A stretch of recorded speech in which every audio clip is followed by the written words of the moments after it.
அனைவருக்கும் வணக்கம்.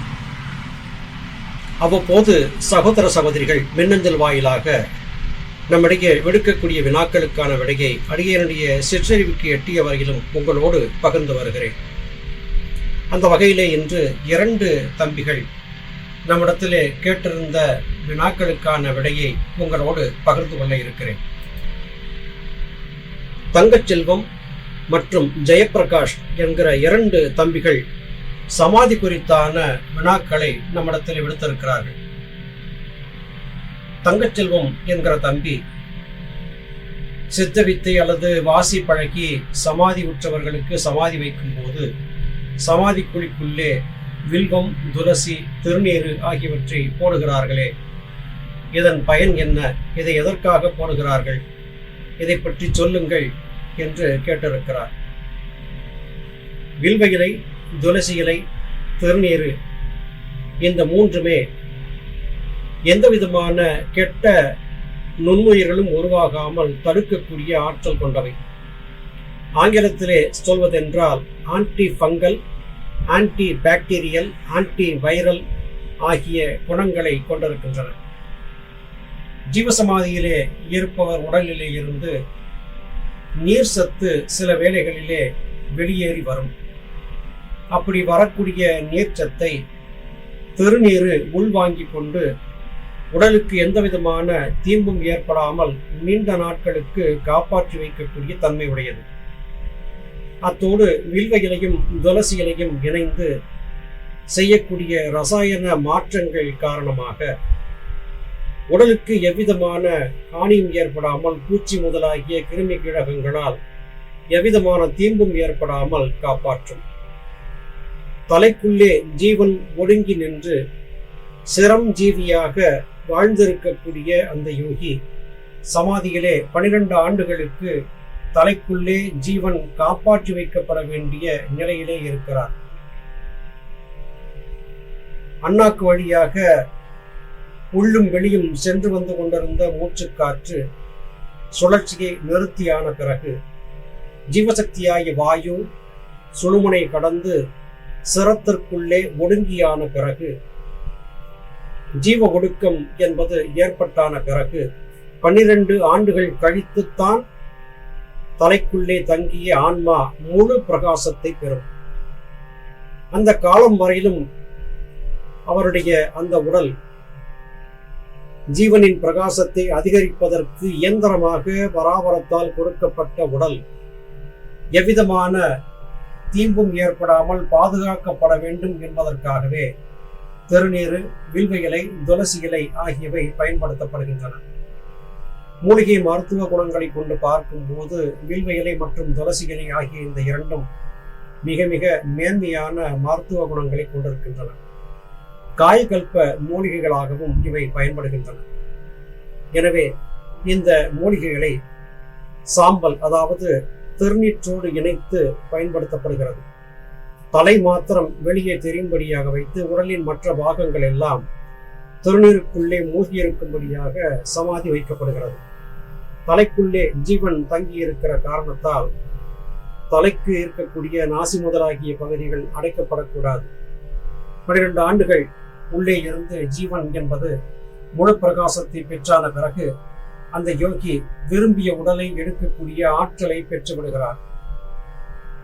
அந்த உடலோடு வெளியே வரலாம், அல்லது அந்த உடலை கற்பூரமாக கரைத்து திரு அருட்பிரகாச வள்ளலார் எப்படி ஜோதி உடல் பெற்றாரோ அது போன்ற ஜோதி உடலை பெற்றுவிடலாம். அவருடைய கர்மா மற்றும் முற்பிறவி வினைகளுக்கு ஏற்ப அவருக்கு இது சற்று முன்பாகவோ பின்பாகவோ கிடைக்கும்.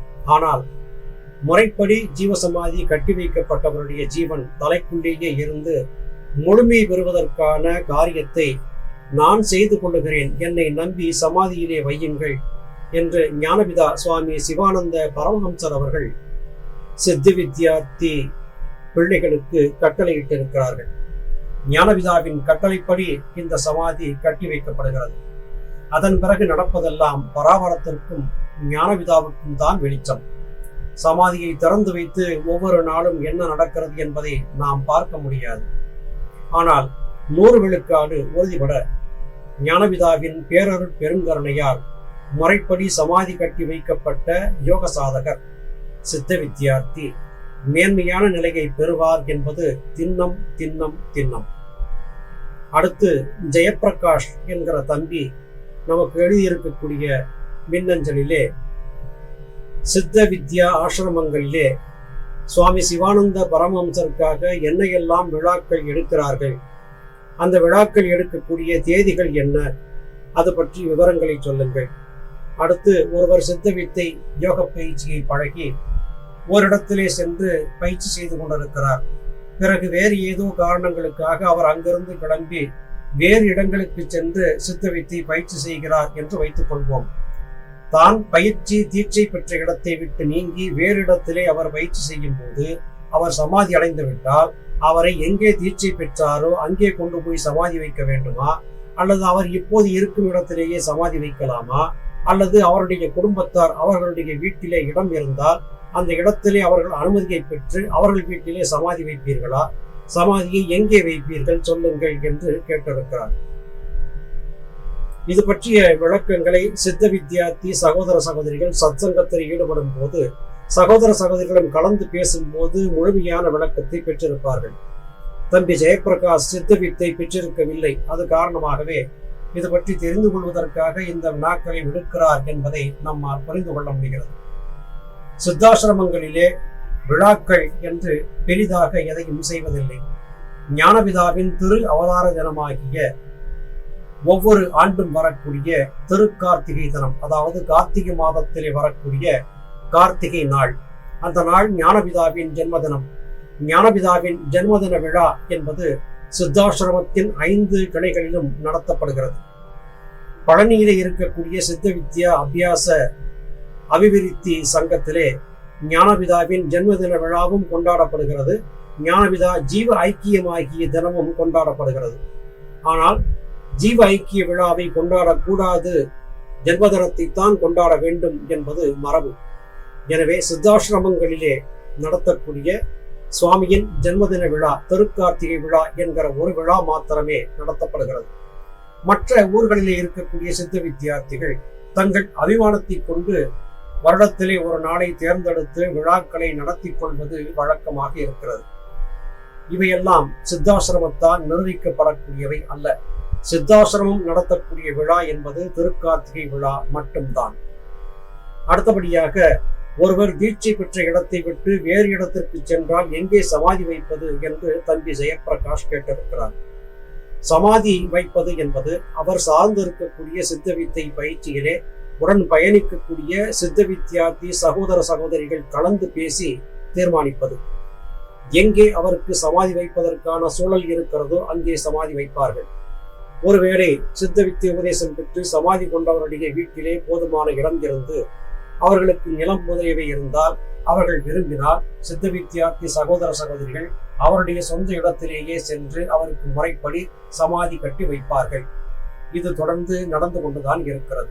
சித்த வித்திய உபதேசம் பெற்ற இடத்திலேதான் கொண்டு போய் சமாதி வைக்க வேண்டும் என்பது இல்லை. எங்கு வேண்டுமானாலும் சமாதி வைக்கலாம். சித்த வித்தியார்த்திகள் கூடியிருந்து அதற்கான சூழலை அலசி ஆராய்ந்து பார்த்து அந்த இடத்திலே முறைப்படி சமாதி கட்டி வைப்பார்கள். 2 சகோதரர்களும் கேட்டிருந்த வினாக்களுக்கு எனக்கு தெரிந்த வரையிலும் விளக்கத்தை சொல்லி இருக்கிறேன். மேலும் அதிக விளக்கங்களை பெறுவதற்கு அருகாமையில் இருக்கக்கூடிய சித்த வித்தியார்த்தி சகோதரர்கள் கூடியிருந்து சித்த வித்தை பயிற்சி செய்யக்கூடிய ஸ்தானங்களிலே கலந்துரையாடி தெரிந்து கொள்ளலாம். சமாதி கட்டி வைப்பது எதற்காக என்பதை பற்றி நாம் ஏற்கனவே பதிவுகளிலே சொல்லி இருக்கிறோம். சித்த வித்தை உபதேசம் பெற்றவர் தன்னுடைய உடலை ஒரு கருவியாக இயந்திரமாக பயன்படுத்தி தலைக்குள்ளே இருக்கக்கூடிய ஜீவனின் பிரகாசத்தை மேன்மைப்படுத்திக் கொள்வதற்காகவே இந்த உடல் பராபரத்தால் கொடுக்கப்பட்டிருக்கிறது. இந்த உடலிலே இருந்து பயிற்சி செய்யும் போதே மேன்மையை பெற்றுவிடக்கூடிய தன்மை எல்லோருக்கும் வாய்த்து விடுவது இல்லை. எனவே அவரை முறைப்படி சமாதி கட்டி வைத்து 12 ஆண்டுகள் பாதுகாப்பாக வைக்கும் போது அவர் முழுமையாக ஜோதி பிரகாசத்தை எட்டிப்பிடித்து விடுவார் என்பது மரபு. இதற்காகவே சமாதி என்பது வைக்கப்படுகிறது. எதற்காக இந்த 12 ஆண்டுகள் என்கிற வினாவும் சிலருக்கு வரக்கூடும். ஒரு பறவை முட்டையிடுகிறது. அந்த முட்டையை ஆண் பறவை பெண் பறவை ஆகிய இந்த 2ம் மாறி மாறி அடை காக்கின்றன. 21 நாட்கள் முட்டை அடைகாக்கப்பட்ட பிறகு 22வது நாள் அந்த முட்டைக்குள்ளே இருந்து குஞ்சு வெளிப்பட்டு வருகிறது. அதன் பிறகு தாய் தந்தை என்கிற இரு பறவைகளும் இணைந்திருந்து அந்த குஞ்சுக்கு இறை ஊட்டி இறகு முளைக்கும் வரையிலும் பாதுகாப்பு கொடுக்கின்றன. அதன் பிறகு அந்த பறவை வளர்ந்தான பிறகு கூட்டத்திலே ஒரு பறவையாக இணைத்துக் கொள்ளுகின்றன. இது இயற்கையிலே பறவைகள் செய்யக்கூடியது. இது போலத்தான் எல்லா ஜீவராசிகளுக்கும் நடைபெறுகிறது. மனிதனின் தலை என்பதை அண்டம் என்று சித்தர்கள் குறிப்பிடுகிறார்கள். பேரண்டம், சிற்றண்டம் என்றெல்லாம் குறிப்பிடுவது உண்டு. இந்த அண்டம் என்பதையே முட்டை என்பதற்கும் வார்த்தையாகவும் பயன்படுத்துகிறார்கள். தலைக்குள்ளே இருக்கக்கூடிய ஜீவன் என்கிற நெருப்பு மிகப்பெரிய பிரகாசம் பெறுவதற்கு 12 ஆண்டுகள் பிடிக்கும். யோக சாதனத்திலே வலுவாக இருந்து கர்மவினைகள் தீர்ந்து போன வெகு சிலர் மாத்திரம் இந்த உடல் கொண்டு வாழ்ந்திருக்கும் போதே முழுமை பெற்று விடுகிறார்கள். ஞானபிதா சுவாமி சிவானந்த பரமஹம்சர், திரு அருட்பிரகாச வள்ளலார், மாணிக்க வாசகர், சுந்தரமூர்த்தி நாயனார் போன்றவர்கள் இதற்கு உதாரணமாக இருக்கிறார்கள். மற்றவர்கள் அவரவர்களுடைய நிலைக்கேற்றபடியாக சமாதியிலே வைக்கப்பட்ட பிறகு மேன்மையை பெறுகிறார்கள். எது எப்படி இருந்தாலும் ஞானபிதாவின் கூற்றுப்படியும் சித்தருவர் மக்களுடைய ஆசையின்படியும் சமாதி வைக்கப்பட்ட ஒரு யோகி நிச்சயமாக முக்தி மோட்சத்தை பெறுவார் என்பதுதான் உறுதியான தகவல். நல்லது சகோதர சகோதரிகளே, மீண்டும் வேறொரு பதிவிலே உங்களை சந்திக்கிறேன். அதுவரையிலும் நன்றி, வணக்கம்.